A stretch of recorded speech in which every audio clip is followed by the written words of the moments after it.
Welcome to SteFee Podcast. Welcome back, everyone. Today we're talking about a very interesting topic, cooking. More specifically, should children learn how to cook? That's a great topic because cooking is something we use throughout our lives. Absolutely. So let's start with our first question.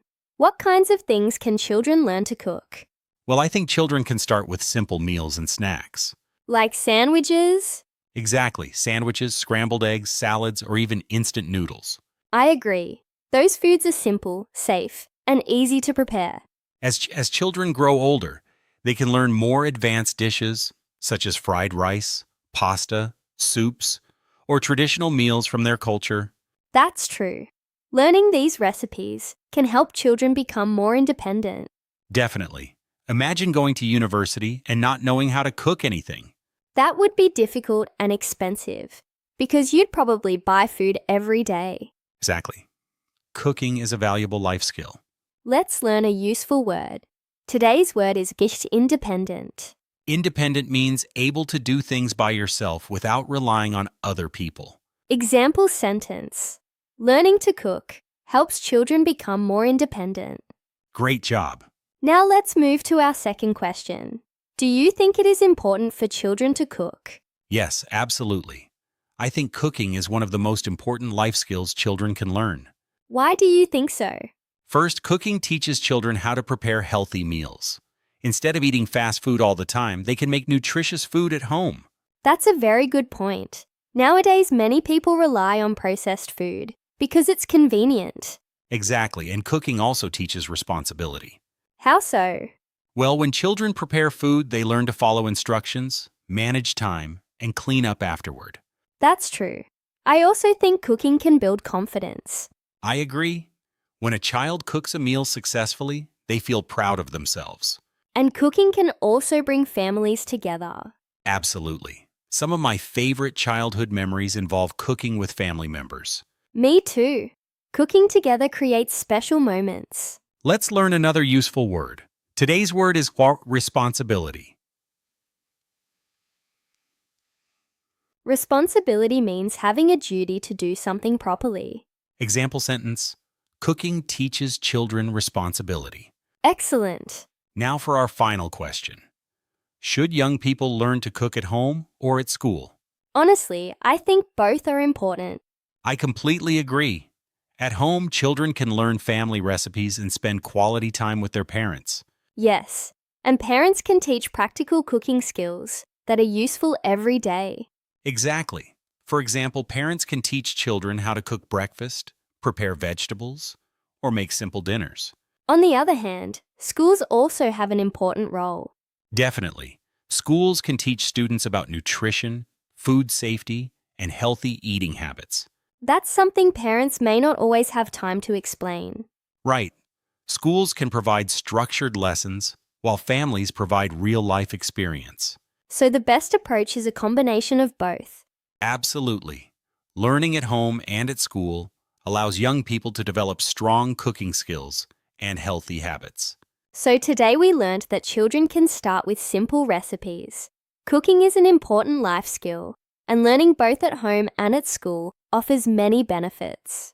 And remember, learning to cook isn't just about food. It's about independence, responsibility, confidence, and healthy living. Steve, while we're talking about children learning important life skills, I just realized something. What's that? Cooking isn't the only thing children learn while growing up. That's true. Children learn many other important skills too. Exactly. When children are at home, they learn practical skills like cooking, responsibility, and healthy habits. And when they're at school, they learn something equally important. Friendship. Absolutely. School isn't only a place for academic learning. It's also where children learn how to communicate, cooperate, and build relationships with other people. In fact, some of the most valuable lessons children learn at school come from their interactions with friends. That's a great point. So after talking about cooking and life skills, let's move to another important part of childhood development. Steve, do you think it's important for children to have lots of friends at school? I think having friends at school is very important, but I'm not sure having lots of friends is necessary. Interesting. Why do you say that? Because I believe the quality of friendships is more important than the quantity. I completely agree. A child might have 20 friends, but still feel lonely if those friendships aren't genuine. Exactly. Having a few close and supportive friends can make a huge difference. Those friends can provide emotional support, encouragement, and companionship. And friendships help children develop social skills too. Definitely. When children spend time with friends, they learn how to communicate, cooperate, and solve problems together. They also learn empathy. That's true. By understanding other people's feelings, children become more caring and emotionally intelligent. I think friends can also make school more enjoyable. Absolutely. A good friend can turn an ordinary school day into a great one. Let's learn a useful phrase. Today's phrase is one social and communication skills. These are the skills we use when interacting with other people. Exactly. Example sentence. Having friends helps children develop social and communication skills. That's a very useful phrase for IELTS speaking. Another useful word is empathy. Empathy means understanding and sharing another person's feelings. Example sentence. Friendships teach children empathy and kindness. A great word for higher band vocabulary. Tasai. Now let's move to our second question. Do you think it's wrong for parents to influence their children's choice of friends? Not necessarily. I think parents have an important role in guiding their children. Especially when children are still young. Exactly. Young children may not always recognize whether someone is a positive or negative influence. That's true. Parents usually have more life experience and can sometimes see warning signs that children might miss.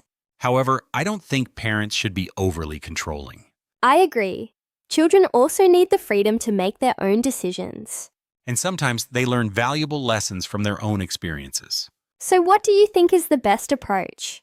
I think parents should offer advice and guidance, but they should also respect their children's independence. In other words, they should strike a balance. Exactly. A balance between parental guidance and personal freedom.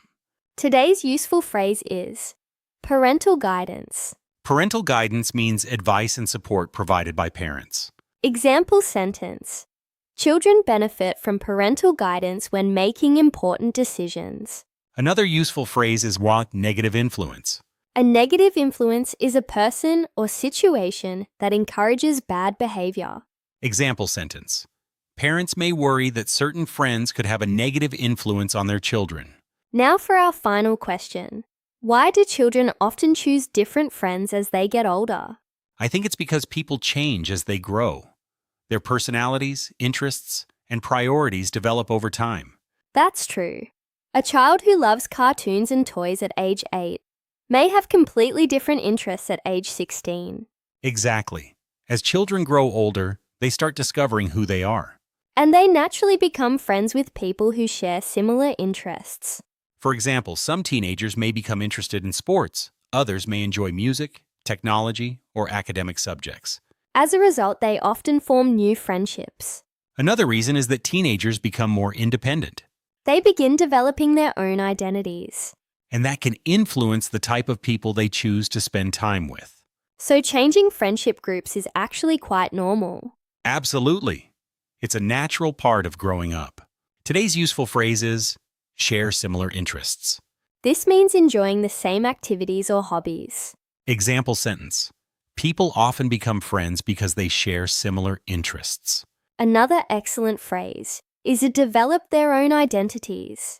This means discovering who they are and what they believe in. Example sentence. Teenagers often develop their own identities as they become more independent. Steve, what qualities do you think make a good friend? For me, a good friend is honest, supportive, and trustworthy. I would add kindness and loyalty. Those are important too. A true friend supports you during both good times and difficult times. Exactly. Anyone can be around when things are going well, but real friends stay when life becomes challenging. Listeners, here's a fantastic Band-Aid phrase you can use in your IELTS speaking test. Ready? I don't think the number of friends is as important as the quality of those friendships. That's a natural and mature answer. And examiners love responses that show thoughtful opinions. Well, Steve, This has been a really enjoyable discussion. It certainly has. Today we talked about the importance of friendship, parental guidance, and how friendships change as people grow older. We also learned some useful vocabulary that can help you improve your English and your IELTS score. Thank you so much for listening to Speak English with SteFee. Keep practicing your English every day. And remember, good friends can make life's journey much more enjoyable. We'll see you in the next episode. Take care. Bye, everyone. Bye.